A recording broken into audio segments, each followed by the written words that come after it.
Bonjour, j'espère que vous allez bien. Nous sommes le dimanche 3 septembre 2023 et je vous souhaite la bienvenue pour ce troisième jour du défi challenge du mois de septembre.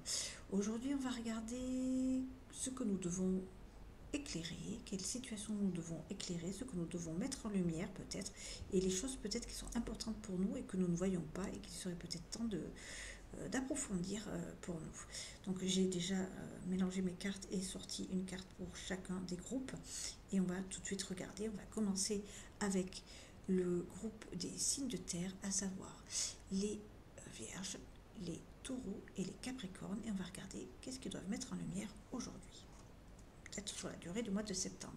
Ici, ce que l'on voit, c'est que nous avons le valet de coupe à l'envers. Ce que le valet de coupe nous dit à l'envers ici, c'est que nous avons des personnes qui essaient de maîtriser leurs sentiments ici, des personnes qui n'écoutent pas forcément leur voix intérieure, des personnes qui essaient de se couper de leurs émotions pour justement garder le côté analyse et le côté pratique. Du coup, ils sont dans une espèce de contradiction par rapport, il y a la raison et le cœur ici qui ne sont pas d'accord sur la manière dont ils doivent agir.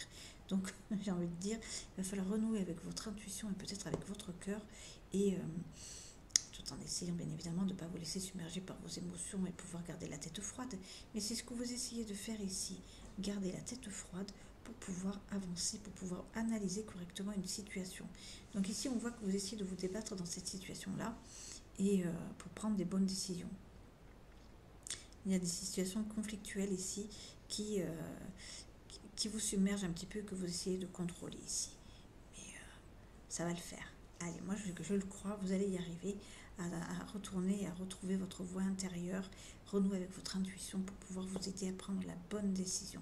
Toujours est-il, quoi qu'il en soit, le bon choix, c'est toujours le choix du cœur. Et ici, justement, vous maîtrisez vos émotions, vous essayez de les contrôler en tout cas. Ce que l'on peut dire pour vous, signe de terre. On va passer maintenant aux signes d'eau. Les signes d'eau, ce sont les cancers, les poissons et bien évidemment les scorpions. On va regarder qu'est-ce qu'ils doivent mettre en lumière, sur quoi ils doivent justement peut-être porter leur attention. Ok. Alors, ici, on leur dit que peut-être il est temps de reprendre les choses en main, peut-être. Ici, on demande de planifier, on demande d'être régulier, de faire les choses, même peut-être un petit peu de routine ici. On va demander d'y aller pas à pas, d'être toujours dans les choses, de faire... Ici, on va demander d'être régulier, de faire, en gros, pour le travail. Ici, ça parle de travail ici. Ici, on a les émotions, ici, on a le travail, on a quelque chose qui demande d'être planifié, mais d'y aller doucement et sûrement. Reprendre petit à petit le chemin de l'action, le chemin des projets et d'être dans la régularité par rapport... C'est ce qu'on va leur demander ici peut-être, de justement d'apporter un peu plus de régularité dans leurs actions quotidiennes ici. Reprendre le contrôle petit à petit, mais vraiment petit à petit, ne vous précipitez pas, vous avez le temps et c'est ce dont vous avez besoin d'y aller tout doucement pour pouvoir peut-être justement aller voir petit à petit où vous allez pouvoir, où vont vous conduire vos pas. Ce que l'on peut vous dire ici. Ici, ce que ça peut vouloir dire aussi sur le domaine amical, parce que ça me vient, sur le domaine amical, on peut vous dire aussi de prendre votre temps, de construire des amitiés régulières et loyales et sincères ici. On parle de sincérité. Ici, le cavalier de Pentacle est quelqu'un sur qui on peut compter, c'est quelqu'un de régulier et c'est quelqu'un de sincère et loyal ici. Voilà ce que l'on peut vous dire ici pour vous, sur quoi peut-être vous pouvez mettre la lumière pour vous si ça vous parle. On va maintenant passer aux signes d'air. Les signes d'air sont les Gémeaux, les Verseaux et les Balances. Et on va regarder sur quoi ils doivent porter leur attention. Ok. Ici, nous avons les cartes à l'envers, aussi qui est la reine de bâton. La reine de bâton nous dit ici qu'il y a des personnes qui manquent de confiance en soi aussi, hein, c'est récurrent ici, hein, entre la terre et l'air. Ici, on a du manque de confiance en soi aussi, c'est sûr. On a du mal peut-être à être convaincant, on a du mal peut-être à être convaincu de nos projets ici.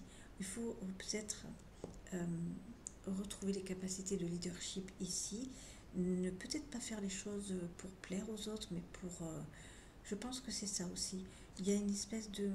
On manque de confiance en soi, on a peur peut-être de ne pas être à la hauteur par rapport à certaines personnes, peut-être dans le domaine professionnel ou dans le domaine relationnel, donc on essaie de plaire aux autres et pas forcément de faire les choses qui sont en adéquation avec ce que nous, on veut faire. Et on n'est peut-être pas en adéquation avec nos propres désirs et notre propre plan, nos propres projet ici. Donc on va nous demander ici pour les signes d'air de se réaffirmer, et parce que on est aussi méritant que les autres, et donc de vraiment affirmer nos positions ici pour pouvoir reprendre le contrôle un petit peu, et j'ai envie de dire, si ça ne plaît pas aux autres, tant pis pour eux. Voilà. Et pour ce qui est des signes, les derniers signes, les signes de feu, qui sont donc les béliers, les lions et les sagittaires, ce qu'on va leur demander de mettre en lumière en ce moment. Ok, ici on va demander, on a le 4 d'épée à l'envers ici, donc à l'endroit on a l'immobilité, la paralysie. Ici bien évidemment on va demander de sortir de la torpeur ici, de repartir dans le mouvement, de peut-être de passer à autre chose, d'avancer, et oui, d'avancer ici, de sortir de cet isolement ici. De toute façon c'est noté ici, hein. Retrouver sa force mentale, s'éveiller, se réinsérer dans le monde, sortir de l'isolement. Oui, il faut reprendre le chemin de l'action ici pour vous, signe de feu, et recommencer à repartir dans le monde de l'action. Sortez de votre torpeur pour vous peut-être, et d'aller vers les projets, parce que ici vous avez la possibilité d'aller dans les opportunités. Voilà ce que je pouvais vous dire. J'espère que ça vous a plu. Je vous souhaite une excellente fin de week-end. Ce coup-ci, c'est vrai, c'est vraiment la fin du week-end. Et je vous dis à demain pour une nouvelle vidéo du défi challenge. Et puis aussi pour vous retrouver en direct à 17h30 pour un live. Voilà, je vous embrasse et je vous dis à demain.